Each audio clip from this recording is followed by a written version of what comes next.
La Bible en un an. Lecture du 29 janvier. Matthieu, chapitre 19, versets 13 à 30. Alors on lui amena des petits-enfants, afin qu'il leur imposât les mains et pria pour eux. Mais les disciples les repoussèrent. Et Jésus dit, « Laissez les petits-enfants, et ne les empêchez pas de venir à moi, car le royaume des cieux est pour ceux qui leur ressemblent. » Il leur imposa les mains, et il partit de là. Et voici, un homme s'approcha et dit à Jésus, « Maître, que dois-je faire de bon pour avoir la vie éternelle ?» Il lui répondit, « Pourquoi m'interroges-tu sur ce qui est bon ? Un seul est le bon. Si tu veux entrer dans la vie, observe les commandements. » Lesquels, lui dit-il ? Et Jésus répondit, « Tu ne tueras point, tu ne commettras point d'adultère, tu ne déroberas point, tu ne diras point de faux témoignages, honore ton père et ta mère, et tu aimeras ton prochain comme toi-même. » Le jeune homme lui dit, « J'ai observé toutes ces choses, que me manque-t-il encore ?» Jésus lui dit, « Si tu veux être parfait, va. Vends ce que tu possèdes, donne-le aux pauvres, et tu auras un trésor dans le ciel. Puis, viens et suis-moi. » Après avoir entendu ces paroles, le jeune homme s'en alla tout triste, car il avait de grands biens. Jésus dit à ses disciples, « Je vous le dis en vérité, un riche entrera difficilement dans le royaume des cieux. Je vous le dis encore, il est plus facile à un chameau de passer par le trou d'une aiguille qu'à un riche d'entrer dans le royaume de Dieu. » Les disciples ayant entendu cela furent très étonnés et dirent, « Qui peut donc être sauvé ?» Jésus les regarda et leur dit, « Aux hommes cela est impossible, mais à Dieu tout est possible. » Pierre, prenant la parole, lui dit, « Voici, nous avons tout quitté et nous t'avons suivi. Qu'en sera-t-il pour nous ?» Jésus leur répondit, « Je vous le dis en vérité, quand le Fils de l'homme, au renouvellement de toutes choses, sera assis sur le trône de sa gloire, vous qui m'avez suivi, vous serez de même assis sur 12 trônes et vous jugerez les 12 tribus d'Israël. Et quiconque aura quitté à cause de mon nom ses frères ou ses sœurs, ou son père, ou sa mère, ou sa femme, ou ses enfants, ou ses terres, ou ses maisons, recevra le centuple et héritera la vie éternelle. Plusieurs des premiers seront les derniers, et plusieurs des derniers seront les premiers. » Exode, chapitre 8. L'Éternel dit à Moïse, « Dis à Aaron, étends ta main avec ton bâton sur les rivières, sur les bras du Nil et sur les étangs, et fais monter les grenouilles sur le pays d'Égypte. » Aaron étendit sa main sur les eaux de l'Égypte, et les grenouilles montèrent et couvrirent le pays d'Égypte. Mais les magiciens en firent autant par leurs pratiques occultes. Ils firent monter les grenouilles sur le pays d'Égypte. Le Pharaon appela Moïse et Aaron et dit, « Intercédez auprès de l'Éternel, afin qu'il écarte les grenouilles de moi et de mon peuple, et je laisserai partir le peuple pour qu'il offre des sacrifices à l'Éternel. » Moïse dit au Pharaon, « Que Sa Majesté me donne un ordre. Pour quand intercéderai-je auprès de l'Éternel en ta faveur, en faveur de tes serviteurs et de ton peuple, afin qu'il fasse disparaître les grenouilles de chez toi et de tes maisons ? Il n'en restera que dans le Nil. » Il répondit, « Pour demain. » Moïse dit, « Il en sera ainsi, afin que tu reconnaisses que nul n'est semblable à l'Éternel notre Dieu. Les grenouilles s'écarteront de toi et de tes maisons, de tes serviteurs et de ton peuple. Il n'en restera que dans le Nil. » Moïse et Aaron sortirent de chez le Pharaon. Moïse cria à l'Éternel au sujet des grenouilles qu'il avait fait venir contre le Pharaon. L'Éternel fit ce que demandait Moïse, et les grenouilles périrent dans les maisons, dans les cours et dans les champs. On les amoncela, boisseau par boisseau, et la puanteur se répandit dans le pays. Mais le Pharaon, voyant qu'il y avait du répit, endurcit son cœur et n'écouta pas Moïse et Aaron comme l'avait dit l'Éternel. L'Éternel dit à Moïse, « Dis à Aaron, étends ton bâton et frappe la poussière de la terre. Elle deviendra des moustiques dans tout le pays d'Égypte. » Ils firent ainsi. Aaron étendit sa main avec son bâton et frappa la poussière de la terre. Et elle devint des moustiques sur les hommes et sur les bêtes. Toute la poussière de la terre devint des moustiques dans tout le pays d'Égypte. Les magiciens employèrent leurs pratiques occultes pour produire les moustiques, mais ils ne le purent pas. Les moustiques étaient sur les hommes et sur les bêtes. Alors les magiciens dirent au Pharaon, « C'est le doigt de Dieu. » Le cœur du Pharaon s'endurcit, et il n'écouta pas Moïse et Aaron, comme l'avait dit l'Éternel. L'Éternel dit à Moïse, « Lève-toi de bon matin, et présente-toi devant le Pharaon. Lorsqu'il sortira pour aller près de l'eau, tu lui diras, « Ainsi parle l'Éternel. Laisse partir mon peuple, afin qu'il me serve. Si tu ne laisses point partir mon peuple, je vais lâcher contre toi les mouches venimeuses, contre tes serviteurs, contre ton peuple et contre tes maisons. Les maisons des Égyptiens seront remplies de mouches, ainsi que le sol sur lequel ils se trouvent. Mais en ce jour-là, je ferai une distinction pour le pays de Goshen, où se tient mon peuple. Et là, il n'y aura pas de mouches, afin que tu reconnaisses que moi, l'Éternel, je suis au milieu de ce pays. Je mettrai une démarcation libératrice entre mon peuple et ton peuple. Ce signe sera pour demain. » L'Éternel fit ainsi. Il vint une masse de mouches venimeuses dans le palais du Pharaon, dans la maison de ses serviteurs et dans tout le pays d'Égypte. Le pays fut dévasté par les mouches.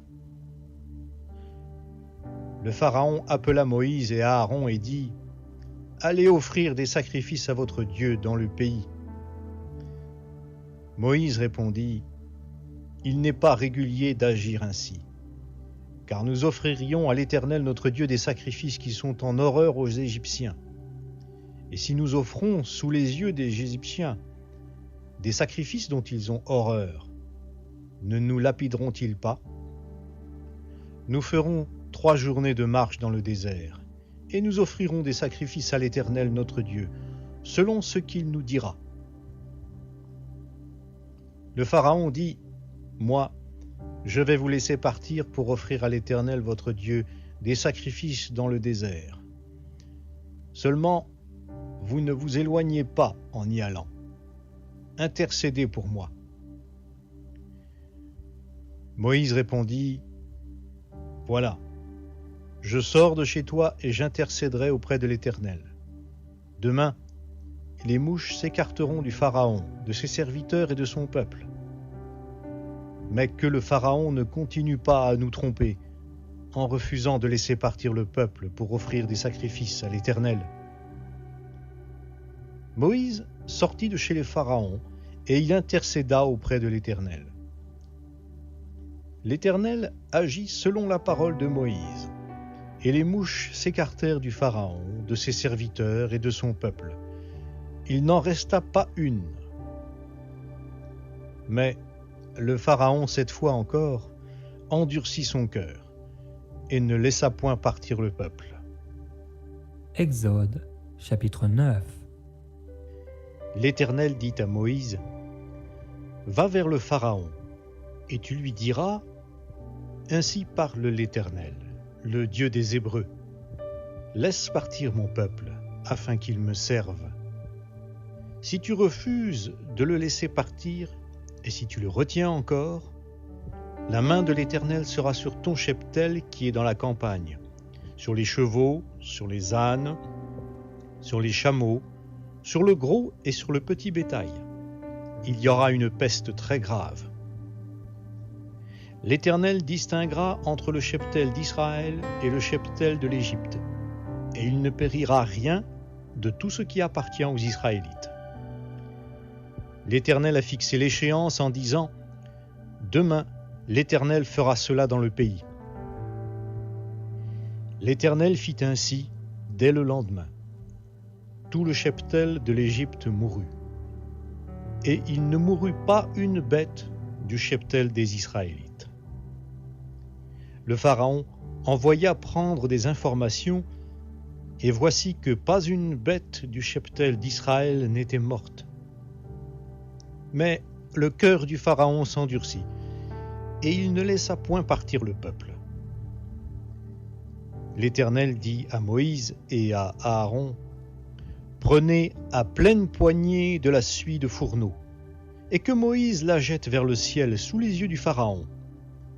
Elle deviendra une poussière sur tout le pays d'Égypte, et elle produira dans tout le pays d'Égypte, sur les hommes et sur les bêtes, des ulcères, avec éruption de pustules. » Ils prirent de la suie de fourneau et se tinrent devant le Pharaon. Moïse la jeta vers le ciel, et elle produisit sur les hommes et sur les bêtes des ulcères avec une éruption de pustules. Les magiciens ne purent se présenter devant Moïse à cause des ulcères, car les ulcères étaient sur les magiciens comme sur tous les Égyptiens. L'Éternel endurcit le cœur du Pharaon, et le Pharaon n'écouta pas Moïse et Aaron, comme l'Éternel l'avait dit à Moïse. L'Éternel dit à Moïse, « Lève-toi de bon matin, et présente-toi devant le Pharaon. Tu lui diras, « Ainsi parle l'Éternel, le Dieu des Hébreux, laisse partir mon peuple, afin qu'il me serve. Car cette fois, je vais envoyer toutes mes plaies contre ta personne, contre tes serviteurs et contre ton peuple, afin que tu reconnaisses que nul n'est semblable à moi sur toute la terre. Si maintenant j'avais étendu ma main, et si je t'avais frappé par la peste, toi et ton peuple, tu aurais disparu de la terre. Mais je t'ai laissé subsister au contraire, afin de te faire voir ma force, et pour que l'on publie mon nom par toute la terre. Si tu fais encore obstacle à mon peuple, et si tu ne le laisses point partir, je ferai pleuvoir demain à cette heure une grêle si violente qu'il n'y en a pas eu de semblable en Égypte depuis le jour de sa fondation jusqu'à maintenant. Fais donc mettre en sûreté ton cheptel, et tout ce qui est à toi dans la campagne. La grêle tombera sur tous les hommes et sur toutes les bêtes qui se trouvent dans la campagne, et qui n'auront pas été rassemblées dans les maisons, et ils mourront. Ceux des serviteurs du Pharaon qui craignirent la parole de l'Éternel firent retirer en hâte dans les maisons leurs serviteurs et leurs cheptels. Mais ceux qui ne prirent pas à cœur la parole de l'Éternel laissèrent leurs serviteurs et leurs cheptels dans la campagne. L'Éternel dit à Moïse, « Étends ta main vers le ciel, et qu'il tombe de la grêle dans tout le pays d'Égypte, sur les hommes, sur les bêtes et sur toute l'herbe des champs dans le pays d'Égypte. » Moïse étendit son bâton vers le ciel, et l'Éternel envoya le tonnerre et la grêle, et le feu descendit sur la terre. L'Éternel fit pleuvoir de la grêle sur le pays d'Égypte. Il y eut de la grêle, et le feu se mêlait avec la grêle. Elle était si violente qu'il n'y en avait pas eu de semblable dans tout le pays d'Égypte, depuis qu'il existe comme nation. La grêle frappa dans tout le pays d'Égypte, tout ce qui était dans la campagne, depuis les hommes jusqu'aux bêtes. La grêle frappa aussi toute l'herbe des champs, et brisa tous les arbres des champs. Ce fut seulement dans le pays de Goshen, où étaient les Israélites, qu'il n'y eut pas de grêle. Le Pharaon fit appeler Moïse et Aaron et leur dit, « Cette fois, j'ai péché. C'est l'Éternel qui est juste, et moi et mon peuple qui avons tort. Intercédez auprès de l'Éternel, pour qu'il n'y ait plus de tonnerre ni de grêle. Je vous laisserai partir, et l'on ne vous retiendra plus. Moïse lui dit, « Quand je sortirai de la ville, je tendrai mes mains vers l'Éternel. Le tonnerre cessera, et il n'y aura plus de grêle afin que tu reconnaisses que la terre est à l'Éternel. Mais je sais que toi et tes serviteurs, vous ne craindrez pas encore l'Éternel Dieu. » Le lin et l'orge avaient été frappés, parce que l'orge était en épi et le lin en fleurs. Le froment et l'épeautre n'avaient pas été frappés, parce qu'ils sont tardifs. Moïse sortit de chez le Pharaon, et hors de la ville, il tendit ses mains vers l'Éternel. Le tonnerre et la grêle cessèrent, et la pluie ne se déversa plus sur la terre. Le Pharaon, voyant que la pluie, la grêle et le tonnerre avaient cessé, continua de pécher, et il endurcit son cœur, lui et ses serviteurs. Le cœur du Pharaon s'endurcit, et il ne laissa point partir les Israélites, selon ce que l'Éternel avait dit par l'intermédiaire de Moïse. Psaume chapitre 24. Psaume de David. À l'Éternel la terre est ce qu'elle renferme, le monde et ceux qui l'habitent, car il l'a fondée sur les mers et affermi sur les fleuves. Qui pourra monter à la montagne de l'Éternel? Qui s'élèvera jusqu'à son lieu saint? Celui qui a les mains innocentes et le cœur pur, celui qui ne livre pas son âme au mensonge et qui ne jure pas pour tromper. Il obtiendra la bénédiction de l'Éternel, la miséricorde du Dieu de son salut. Voilà le partage de la génération qui l'invoque, de ceux qui cherchent ta face, de Jacob. Portes, élevez vos linteaux, élevez-vous portes éternelles, que le roi de gloire fasse son entrée. Qui est-ce roi de gloire? L'Éternel fort et puissant, l'Éternel puissant dans les combats. Portes, élevez vos linteaux, élevez-les portes éternelles, que le roi de gloire fasse son entrée. Qui donc est ce roi de gloire? L'Éternel des armées, voilà le roi de gloire. Proverbes chapitre 6, versets 1 à 5. Mon fils, si tu as cautionné ton prochain, si tu t'es engagé pour autrui, si tu es enlacé par les paroles de ta bouche, si tu es pris par les paroles de ta bouche, fais donc ceci, mon fils, dégage-toi. Puisque tu es tombé au pouvoir de ton prochain, va, prosterne-toi et fais des instances auprès de lui. Ne donne ni sommeil à tes yeux, ni assoupissement à tes paupières. Dégage-toi comme la gazelle de la main du chasseur, comme l'oiseau de la main de l'oiseleur.